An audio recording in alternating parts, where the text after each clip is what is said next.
Hey, good morning to both of you, and we're going to take a look at a match that I did not play very well and did not win against a much better opponent. So let's go ahead and get right down to it. I believe there are 17 blunders in this match, just on my part. So this is a match to 9, and this is game 1, so no score yet, and I have a 5-1 to play. Move up to the edge of the prime with my 1, and then I play behind with my 5 because I don't want to get hit. And XG prefers this play for a lot of good reasons. One is once you get 3 checkers back, having 4 checkers back is less of a problem.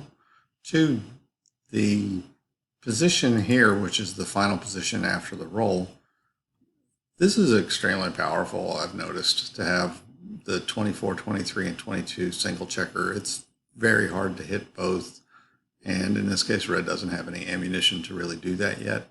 So the chance of making an advanced point is actually higher than if you sat back like I did or moved one up to the prime and hoped for a 3. So your chance of making the 4 may go down a little bit, but your chance of making the 3 or the 4 goes up a little bit, and that's a much better position to be in. Next, didn't make any other blunders that game. I did lose a gammon. Here we have a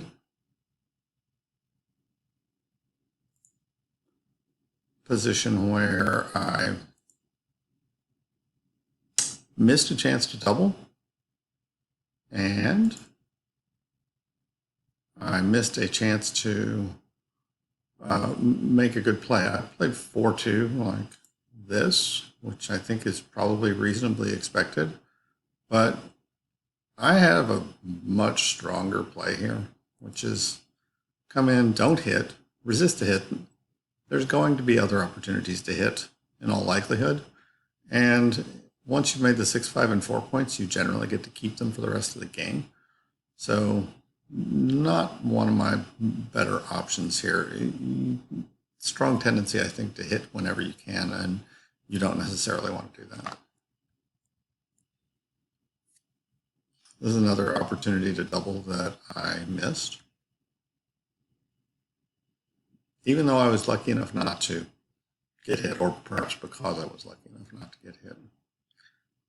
And here's another chance to double and pass. And this is just me saying red's got way too many checkers back there, and it's going to be a big ugly mess to try to win the game.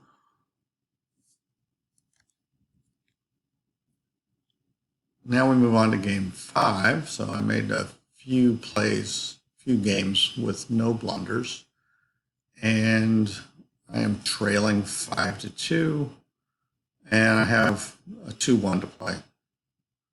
I play down and hit the 5, and then move from the 4 to the 2 to protect that checker, and better play simply to just go 1-2. And again, even though this leaves 2 shots open, you've got a chance to build a 5-point prime with 1 checker behind it. This game did not work out for me, and I don't know how much difference that would have made. Both these plays, you're still well behind in the game.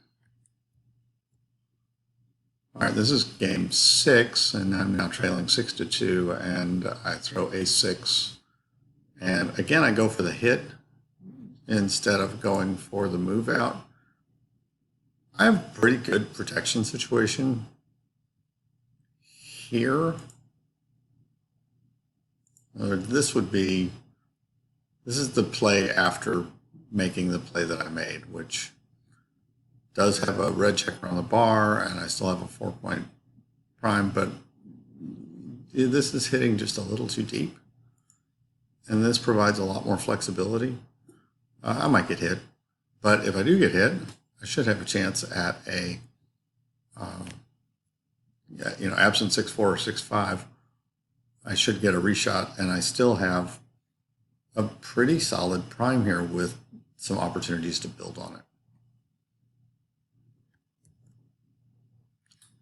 Same game, and now I'm playing a 6-3. This is the final position, but this is the initial position. And obviously I would have strongly preferred a 4 or a 2. And again, I hit, and it didn't absolutely need to. Better play would have been come out and make the 18, and then I would have the 1 and the 7. Yes, I'm very likely to get hit here on the 4, but there's 3 checkers back. There's plenty of opportunity left in this game. In fact, you start the game with 167 pips to cover, and right now we're at 163 and 152 with me trailing, but after this roll, it will be basically even at about 150. There's so much play in this game. Getting hit's a consideration, but not a very big one.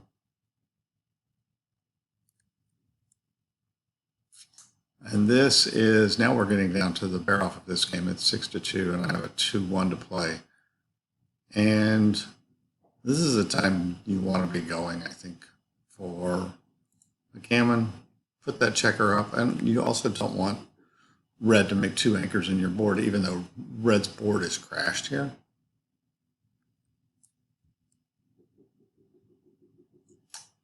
Same issue. Now you can see that red has made that other point, and I'm stuck with a 4-3.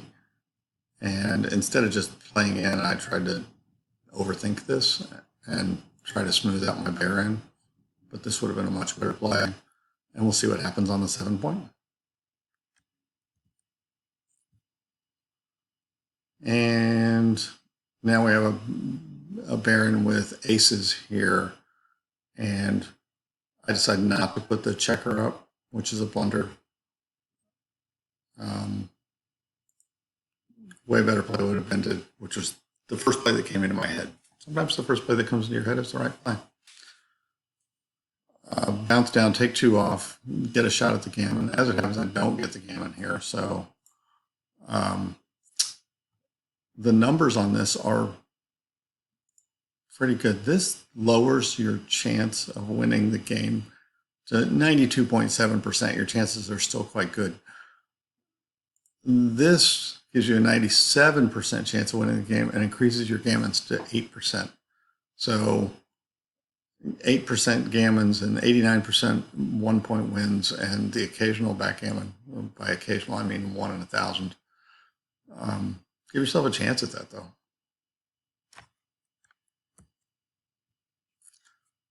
We're in game 8. I am trailing 6-5 and miss a double here. Lots of chances to send checkers back. I don't get them. And then I also misplay the 5-2. Here's one where you kind of do want to hit, and maybe you get lucky and get 6-3, and maybe you get a chance to build something, and maybe you get a chance to hit back here on the 5 point. Again, your race considerations are 0 at this point because it was super early. This is another chance to double and take that I missed. So I think there are 5 double and blunders that I made here. And then I compound that by misplaying the 4-3. When I looked at this and I just couldn't pull the trigger on it. But the double tiger would have been the way to go here. You put 2 on the bar, you give your chance to build something. You're trailing in the game, and you maybe luck out and get a chance at a gammon here if you make the more bold play.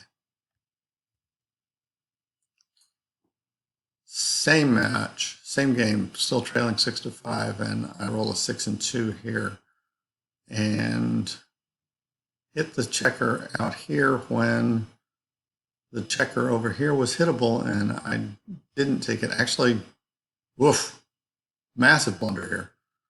The correct play, extremely obvious, and I'm embarrassed that I missed it. It would have been to hit 2. That's why you review your matches. this is a 4-3 where I have an anchor. I can play a little more boldly, and I play 8-1 instead.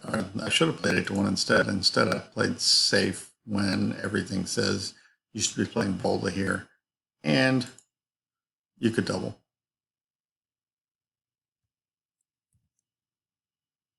So not a good play there.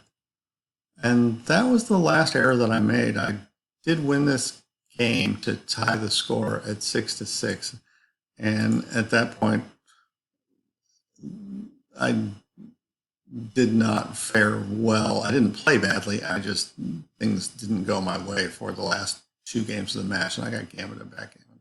So 17 blunders and a match rating of 10.78, which is below my average. And hopefully you found that helpful. Thanks for watching.